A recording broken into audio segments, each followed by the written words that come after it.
Welcome back, students, again.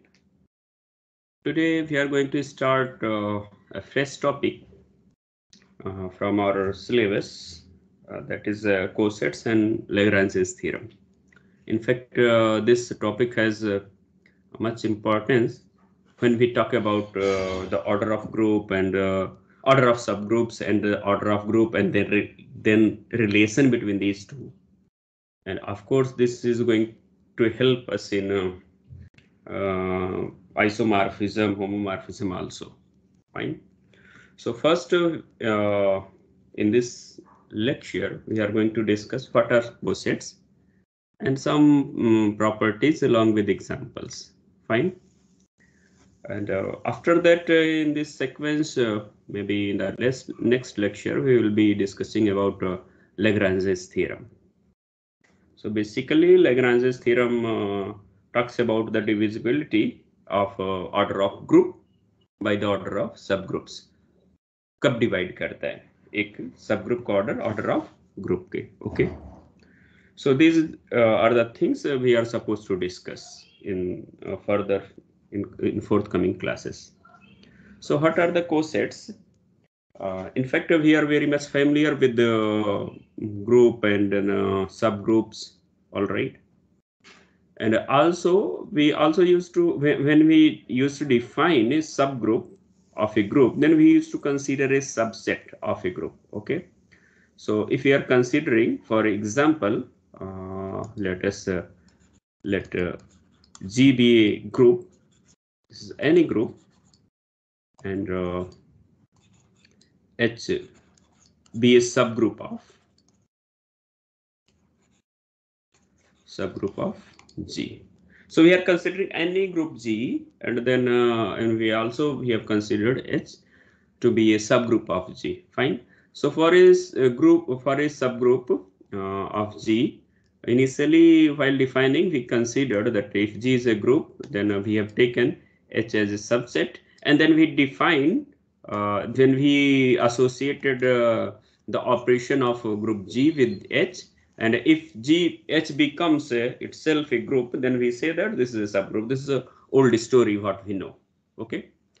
So the cosets, to define a cosets, though we can consider something like this, it means that some particular element A is multiplied with all elements of H or added if the group H is or subgroup H is additive. Fine.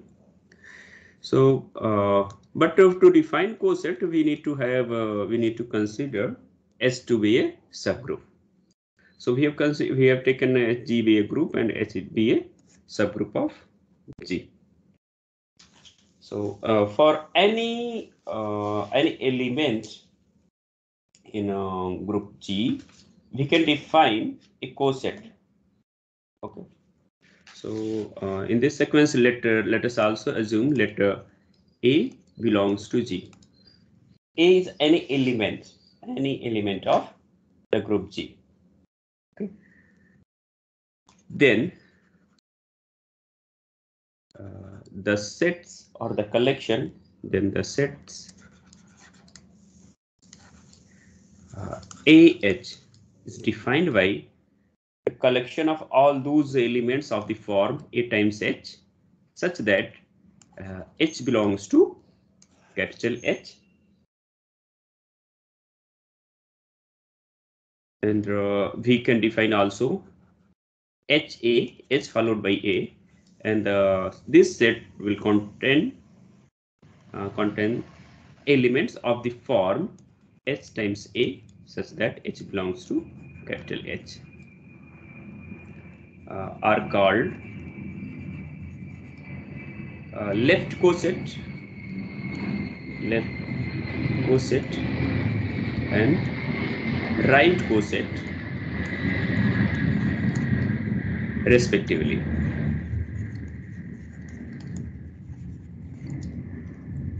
Okay, so to define a left or right coset, what we need to have H as a subgroup of a group G, and then we can consider, and we can take any element A from the group G. Okay, so A is an arbitrary element. Okay, so for each element A in G, we can define a left coset or a right coset. So there may be so many questions whether AH equals to HA or not, and whether this is a all whether this collection AH or HA is going to be a subgroup of G or not. So there will be so many questions in this context, and we will try to answer them. Okay, so in case if the group is additive, in case the group is additive, so in that case the left coset, left and right cosets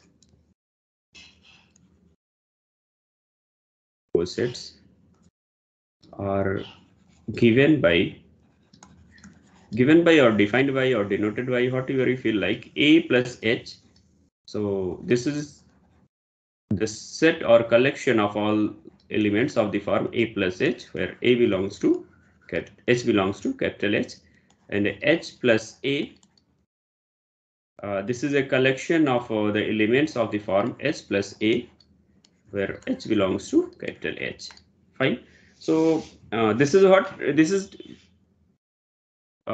is in case of multiplicative group. This is in case of additive group. So just we have translated from one to another. Okay. So what we need, so this is how we can define cosets. Okay. So we can take some examples like let us take a simple example. Simple example, we can take suppose we are talking about suppose Q8, and in Q8 we have so many elements. So we can have 1 plus minus 1 plus minus I and plus minus j plus minus k, and you know how the multiplication is defined on it. Okay, and then we can we know that this is a group, and then we can consider some subgroups of this. Suppose, for example, let us take some subgroup.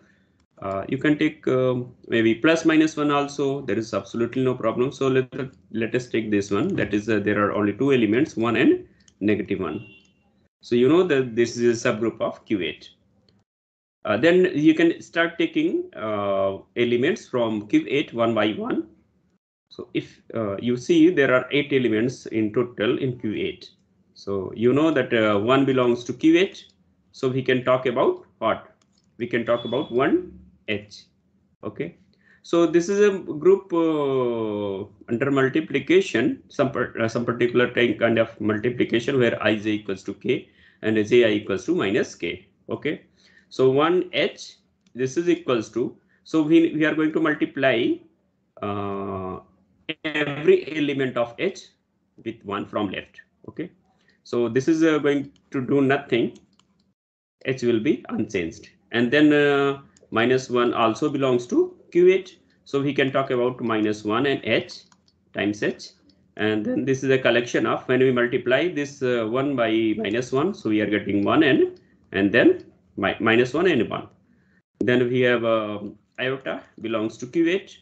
Similarly, we can write iota H times H. So we have a minus iota and then iota. Similarly, you can continue taking, and you will be getting 8 cosets. Fine. So let us write them. Suppose we are taking minus iota Q8. So iota and then H. So this is going to give us iota and minus iota. Fine. So many things are there. Okay. Similarly, J, we can take J. So JH equals to minus, sorry, if you are taking, okay, Jn minus J. Fine. Jn minus J. Then minus J, if you are taking minus J times H, this is going to give us again minus J and J. Okay. Of course, you can keep in any order. There is no problem because they are sets only. There is nothing something ordered kind of thing. And similarly, you can take k times h, then you will be getting here k and negative k, and then minus k times h. So you will be getting k and minus k. Okay. So let us observe here. We have here 8 different corresponding to each element of Q8. We are getting different sets, a times h kind of thing. Okay. But we will see, or if we observe here very closely, then this is nothing but this is equals to minus 1 times h. Both are the same. And this is equals to minus iota times h. And this is also minus j times h. And this is also minus k times h. So how many distinct? So there are distinct cosets. Distinct cosets are 1h, and then we have iota h, then jh, then kh. So there are 4 distinct left cosets. Fine. Similarly, you can talk about h times I, h times minus I. Okay, something like this you can talk about, and you can compute similar things in a similar way. Fine. So what we find that this Q8, if you take the union of all this 1h and union iota h, then union jh, then union kh, so they are distinct. Okay. So if you observe this union of these all distinct cosets, left cosets of q of h in Q8. So what you will be getting? You will be getting Q8 exactly. Fine. And one more thing, you will be seeing that the cosets here, if you are taking this just like 1h and then you are comparing it with iota h or jh or kh, something like this, these all if you compare. So if you will find that either they are distinct or totally disjoint. You see that these two are exactly same, these two are exactly same, these two are exactly same, and they are also exactly same. And you can see that there is nothing common in 1h and jh, ih or jh or kh. Okay. So what we can this is not a proof, but thing is that we can observe that, or we can say in this case at least, that the two cosets are either distinct, totally disjoint, either totally disjoint or exactly same. Okay. This we are going to prove, we will be proving in while discussing properties of cosets. Okay. So I think you got how we can find left and right cosets. Okay. Is it okay until now? Yes, sir. Okay. So let us take some more example. This was the example in case of you know that Q8 is a non-abelian group. Fine. What if you take abelian group? If you take abelian group, for example, if you are taking a V4, then you have elements A, B, and then A times B, and you know the how multiplication is defined on it. Then you can consider some subset of this, which is a subgroup. So of course, identity should be there. Of course, every element of this V4 is a self-inverse, so we can keep any element. Okay, here. So one more thing you observe that if you are talking about order of V4, so order of V4 is 4, and then this is subgroup of V4, and order of this is 2. So 4 is divided by 2, that is 2 divides 4. That is we observe that the order of subgroup divide order of group. So this will be we will be considering in maybe tomorrow while discussing the Lagrange's theorem. Okay, so let us focus on the main motive for the day. Okay, so we can take any element from here. We can take, suppose we are taking A and then H. So what we are going to get A and then A square. Okay, E times A, sorry, A times A times E. So this is going to give us A, and then A square is nothing but identity. Okay. So similarly, we can if you take a B times H, then we are going to get B and B times A. I think no, B and E, and then a B and A. Fine. So this is nothing but B and BA. Similarly, if you are taking ABH, so you are going to get AB and then AB, and then what is there? AB times E, identity. Okay, here identity, and then AB and A. Okay, so you will be getting AB and AB and A. And you know that this is a abelian group, so you can very much write it like this: AB and then AB. Suppose you are keeping this in bracket. Okay, so you can write like AB and then A and then AB. Okay, and then by associative property you can write AB and then A square times B, and then we have AB, and A square is nothing but identity, so we have AB and B. Fine.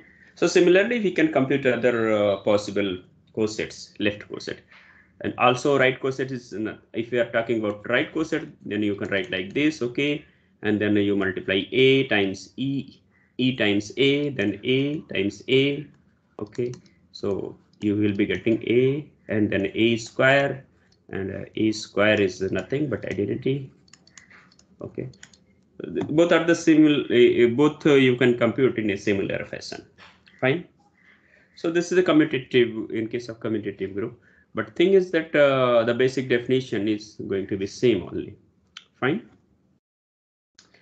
So I think you got how we can compute left and right cosets. Okay, so let us see further.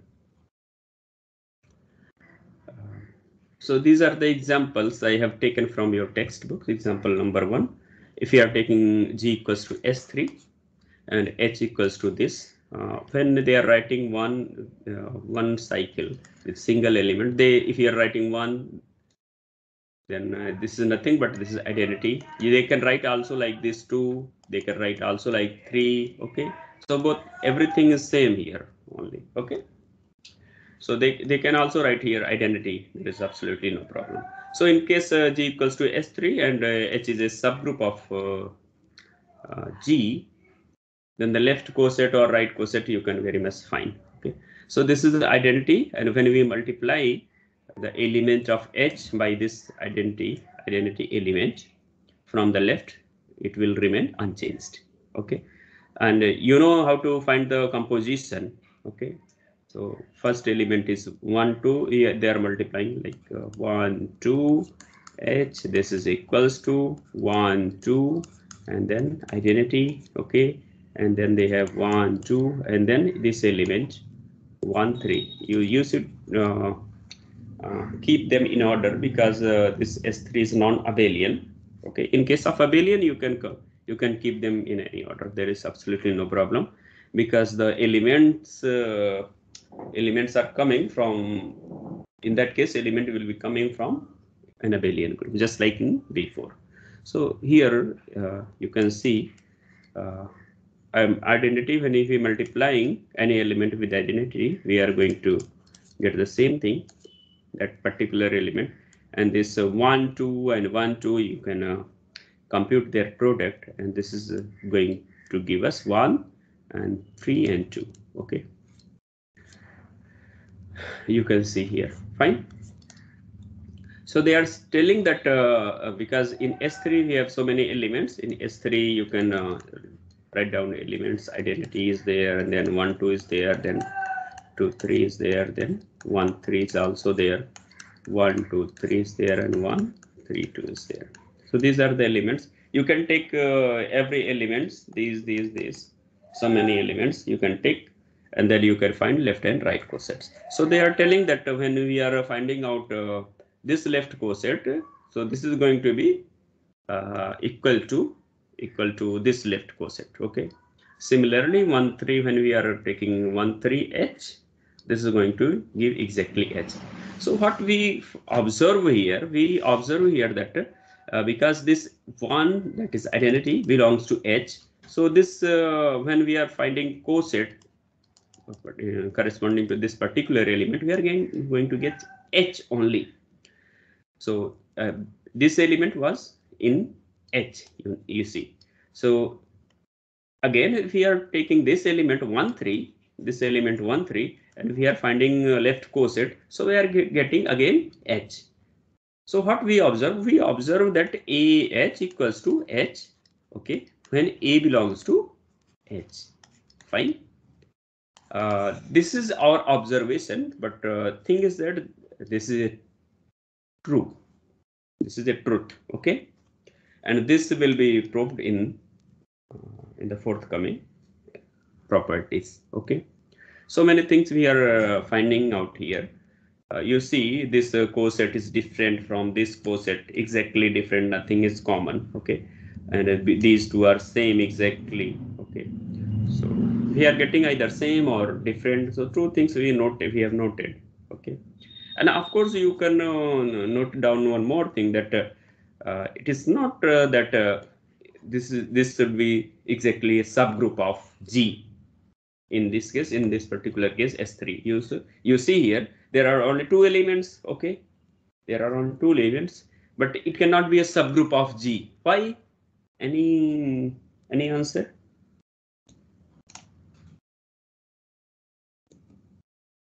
This is not a subgroup of S3. Why? Can you answer this?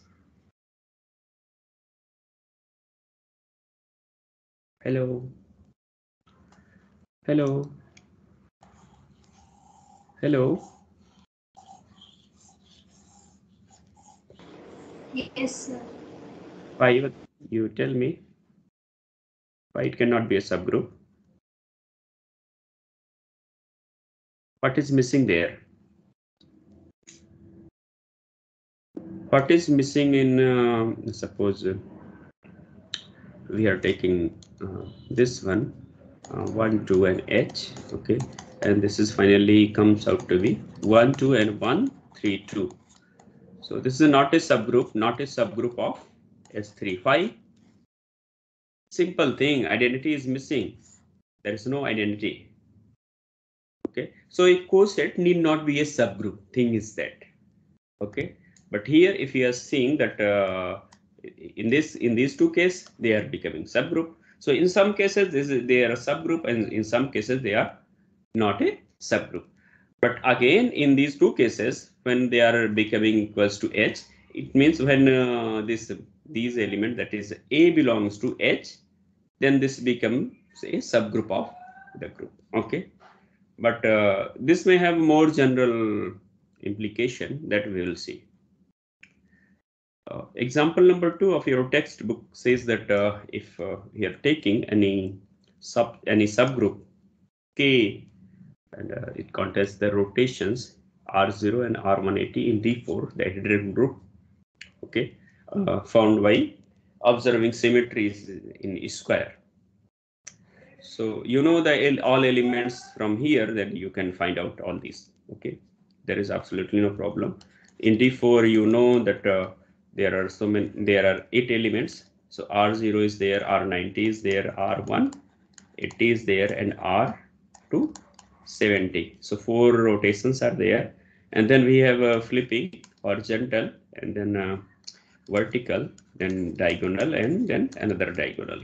So these are the elements, and similarly, as we discussed before, you can very much find out left and right cosets, okay. So here one example is from additive group. In Z9, they are taking this subgroup.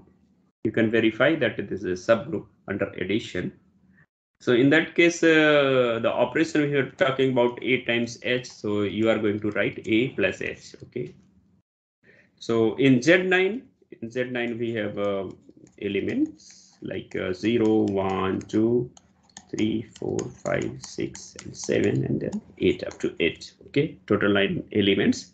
Then you can take all elements from here, 0, then 1, then 2. So 0 plus H, this is going, because this is additive identity, so this is not going to change anything in the elements of H. So we have this one, and then 1 plus H. So we can 0 plus 1. You see 1 plus 0, that is going to give 1. 1 plus 3 is 4, and 1 plus 6 is 7. Okay. Similarly, if we add 2, then we are going to get 2, 5, and 8. And if we observe that they are equal to 3 plus H, and then 4 plus H, 5 plus H. Okay. In fact, this is a multiple of 6. Okay, the multiple of 6, multiple of 3. So 0 and this is what is 3 and then 6, 0, 3, 6. So 3 plus H equals to 0 plus H equals to H. Okay, and similarly 6 plus SA also equals to H. I think you got you know now how to compute left and right cosets. So let us what we observe that from the above examples that cosets are usually not a subgroup, and the second, coset may or may not be the same. Okay, cosets may be same even if the representative elements are distinct. Thing is that what is representative elements? Representative elements is this one. This H is called, A is called representative elements of this coset, this particular coset. Okay. So similarly here, 1 is representative element, 2 is representative, 1 3 is representative element, and 2 3 is also representative element. So here you see that 1 2 is representative element, but this is equals to a coset in which representative element is distinct. Okay, different.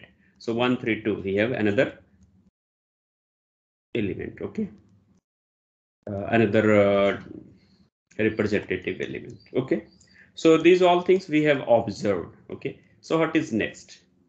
So the next we are going to answer some more questions. When does a H equals to BH? Of course, we have some clue for this to answer this question, but we don't have a general proof for this. Okay, so next question is, do AH equals to B and BH have any element in common? So we have seen that they are either exactly same or distinct. Okay, that need to be yet to be proved. Okay, and then we have another question: when a left coset is equals to right coset. Of course, one thing is very in one case it is very easy to conclude that if the parent group, that is G, is an abelian group. So of course, when you are going to find out A times H, then this is going to be H times A. Okay, for all A and H. So thing is that, but in general, what happened if you are talking about in general when they are equal in left coset and right coset? Okay, so which cosets are subgroups? So just we have seen in that case we got 1 2 and 1 3 2. So this was a coset, but this was not a subgroup. Of course, the identity is missing in very first sight. Some other property may also be missed here. So why cosets are important? So that we will see while studying the Lagrange's theorem. Okay, Lagrange's theorem is one of the important theorem in group theory. So that we will see. Okay, so let us proceed to answer these questions, and these questions are answered in the following lemma. So properties of cosets. So first property is that of course the assumption is that G is a subgroup. H is a subgroup of G, and A B belongs to G. You should remember that A and B belongs to G first, and they are not considered to be a member of. They may or may not be in H. Okay, so with this assumption, let us see what we can prove. First, A belongs to AH. So this is the first property, and a very obvious property. So let us see proof of these.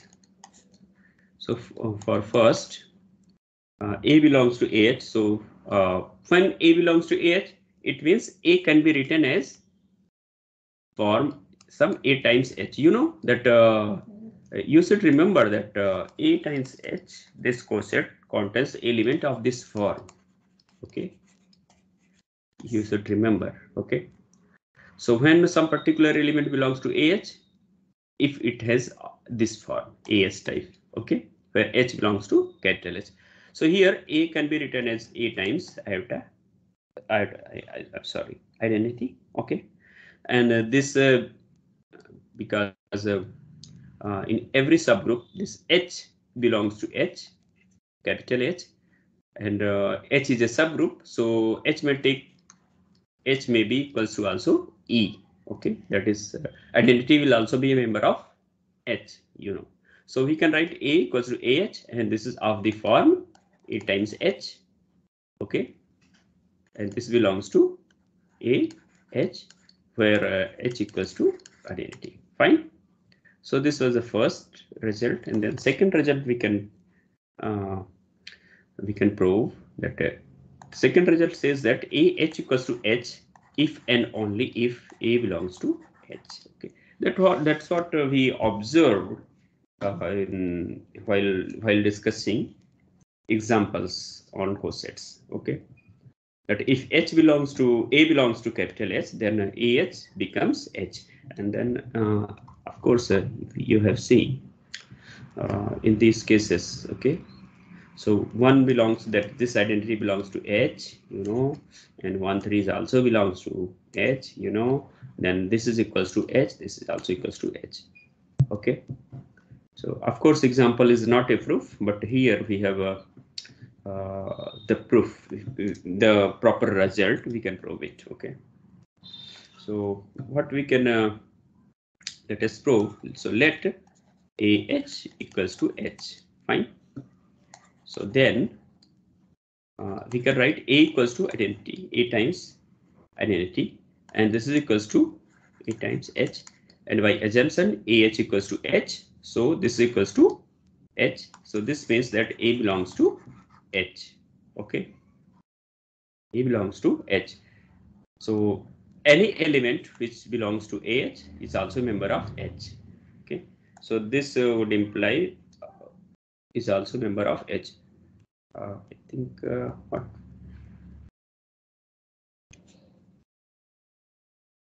Okay, fine. Okay, we are supposed to prove this one. A belongs to H. Okay, so let us prove it conversely. Conversely, we can assume that let A belongs to H. Then we need to prove that AH equals to H. Okay, one thing is for sure that to prove this AH equals to H, because both are the sets, so we need to prove inclusion relation. Okay, then we claim, we can claim AH is a subset of H, and what H is also contained in H, contained in AH. Fine. So these two things we need to prove. Okay. So for example, if we take let H belongs to capital H, this would imply that A inverse H belongs to also H. Okay, H belongs to capital H implies A inverse H belongs to, because A belongs to where? A belongs to A, so its inverse also be a member of H, because H is a subgroup, and because we have considered or assumed that small h is a member of capital H, so A inverse times H would be a member of capital H. Fine. So this would imply that now H equals to, we can write E times H. Okay, and this, let us replace this identity by A inverse and then H. Okay, so this is going to equal to equals to A, and then we can write A inverse H. Fine, because this is a member of capital H, you see here is member of capital H, so this is equals to A times something H1. where H1 equals to A inverse H. Fine. So this is a member of A times H. So we have taken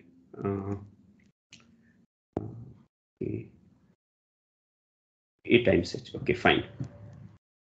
So this H we have taken in capital H, and this H is also has also become a member of AH. So this should imply that H contained in AH. Okay. So this is the first part we have proved. Okay, one part. Okay, you can say this one. The second part we can try. In the second part, what we have, we need to prove that AH. The second in that we need to prove that AH. Now to prove AH contained in H. Okay.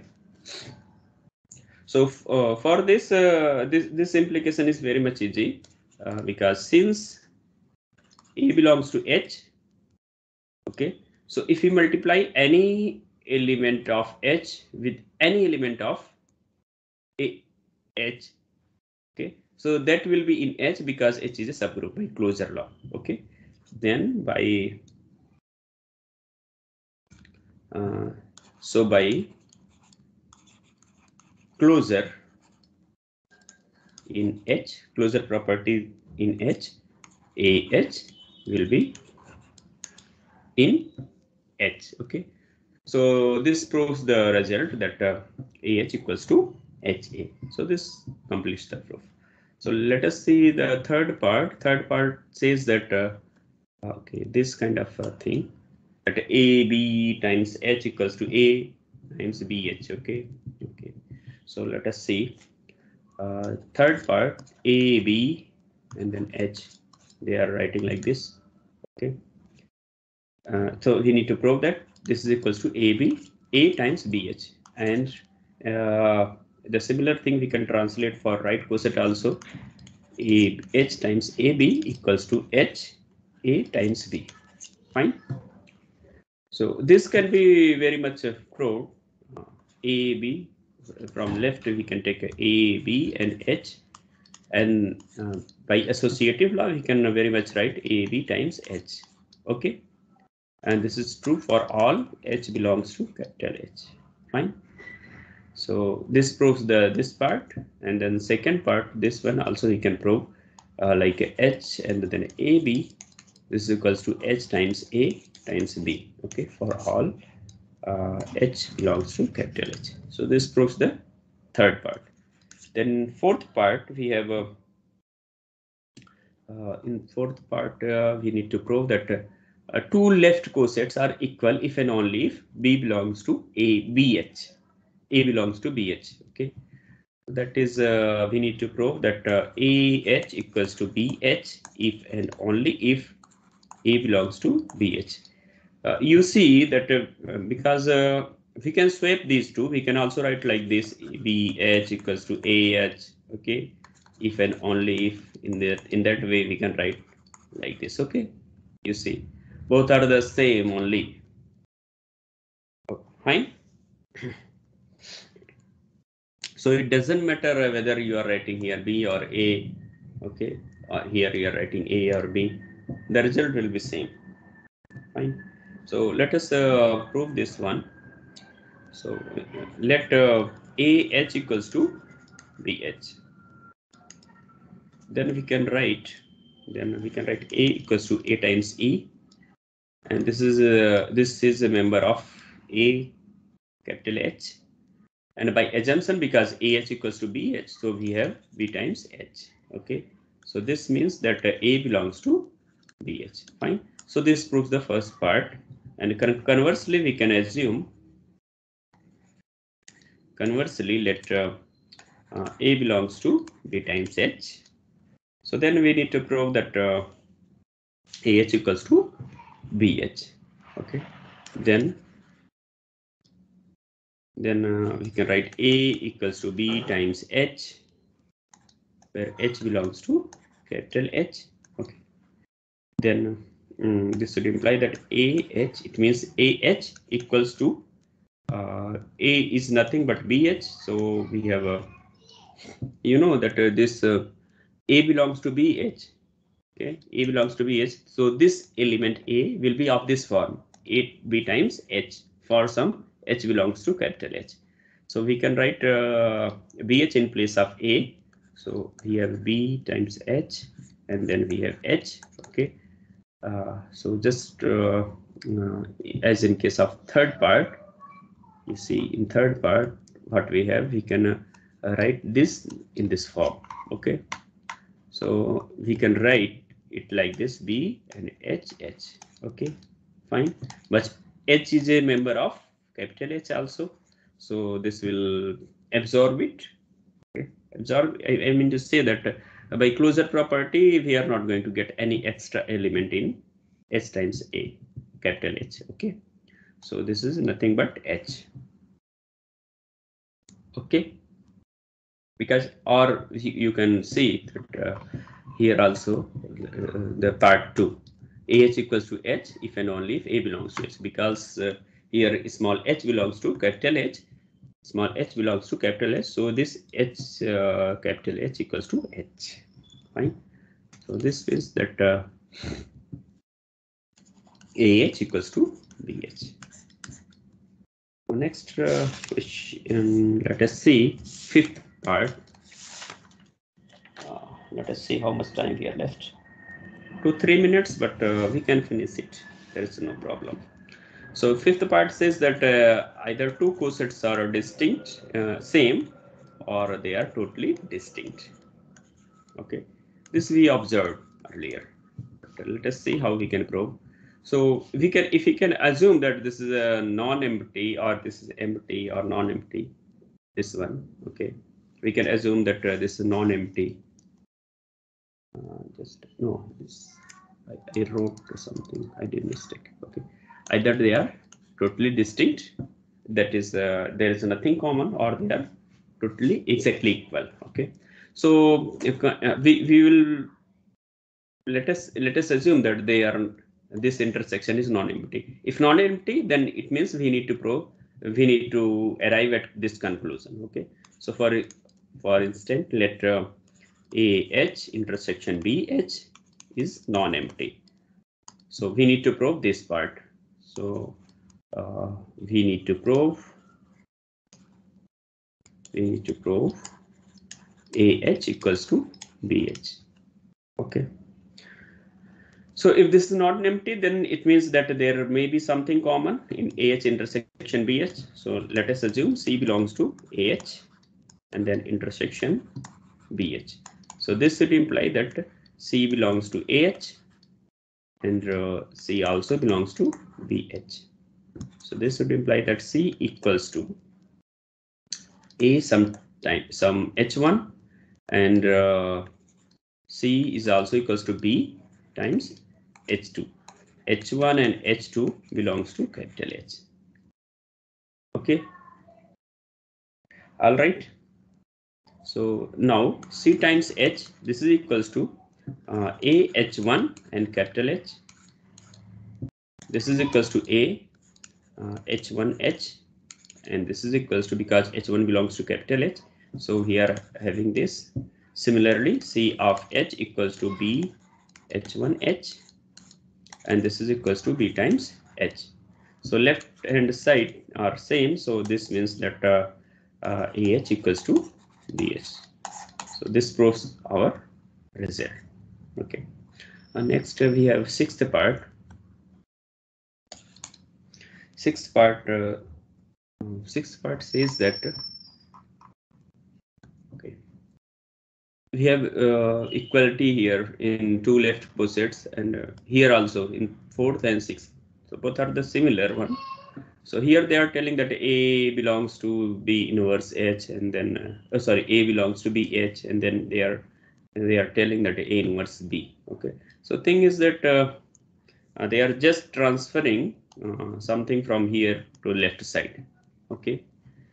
Okay, let us see. So what we have, AH equals to BH. Fine. This just we proved that this holds if B belongs to AH, okay, or A belongs to BH. Let us see. Both are the same, whatever you feel like, but they are writing here A belongs to BH. A belongs to BH. Let us be in line with that. So A belongs to BH. Okay. So thing is that this A belongs to BH. It means that A is equals to something like this, where H belongs to capital H. Okay, because H is a subgroup of G, so every element of capital H should have some inverse. Okay, and of course AB are elements from the group, so they are also having some inverse. Okay, so we can very much multiply from left by B inverse, so we will be getting B inverse B times H. So this should imply that B inverse A equals to identity H, that is equals to H. Okay, so this implies that B inverse A equals to H, and this belongs to capital H. Okay, so every this kind of element is also a member of capital H. So that's what they are writing here. That's what they are writing here. Okay, so that is B inverse A belongs to H. Okay. Okay, so this proves the result, and then seventh part says that equality of cardinality. Equality of cardinality, that is their order. Order of left coset is equals to order of right coset, irrespective of the number of irrespective of A and B, whether they are member of H or not. Okay, so when you compute left or right coset, number of elements will be same in every case. Okay, for a given particular group and its subgroup. Okay. Of course, if you are going to change subgroup, then accordingly their number of elements in that cosets also will be changing. So define, we can define because they want cardinality kind of thing. So define F from AH to BH by, how we can define A times H goes to B times H. Okay, then we claim then F is 1 1 and onto, of course. Okay, so you can very much verify it. This is 1 1 and onto map. So once we have 1 1 and onto map, it means what? It means that cardinality of AH equals to cardinality of BH, that is there are cardinality. I'm saying cardinality because we have not proved yet that when a set or coset is going to be a subgroup. That will come later. Okay, so that's why I'm repeating cardinality kind of thing. Fine.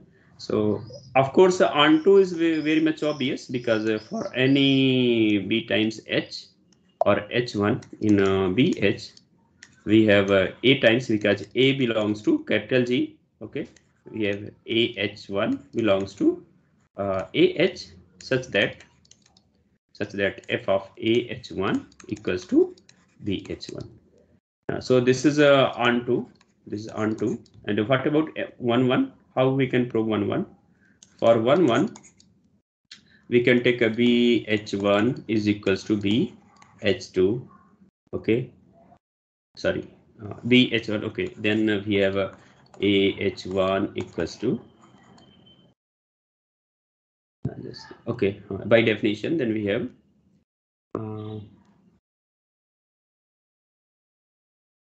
no, okay, just a minute. How we can prove this is 1 1? We need to prove 1 1, we need to prove something fx1 equals to fx2. This would imply that x1 equals to x2. Okay, so for this we can take f a h1 equals to f a h2. So this is equals to h1, b h1 equals to b b h2. So by cancellation law, we can cancel these two. We have h1 equals to h2. So this should imply that b h1 equals to b sorry, a h1 equals to a h1 equals to a h2.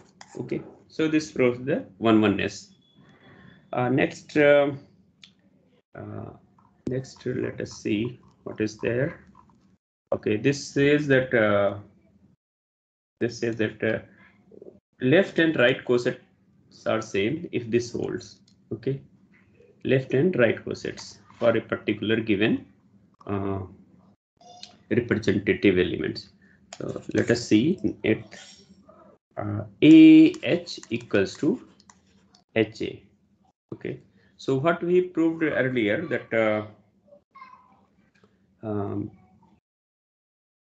two are same if like here, if you can see here, AH equals to H if A belongs to this one. Okay, and also okay, let us try this one.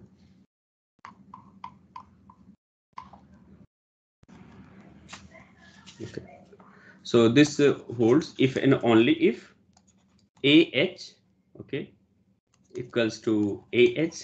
I'm just writing like this only. So let us multiply on both sides by A inverse. Okay, not AH equals to AH, but HA. Let me write like this, HA. Okay, let's tell it. Like HA and then A inverse.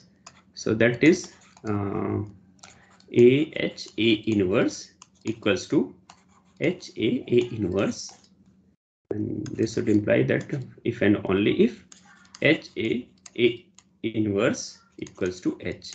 So this proves the result. And then last part, ninth, you need to prove that AH is a subgroup of AH is a subgroup of G if and only if A belongs to H. So I must say that do yourself. Proof is in your book. Okay, proof is in your book. You can try. If you have some problem, you can ask me. So with this, let us conclude our discussion for today. Thank you for watching this video. To stay updated, please subscribe to our YouTube channel, Cosmos Learning. Happy learning through Cosmos Learning. To watch more, click on any of these cards. Thank you once again.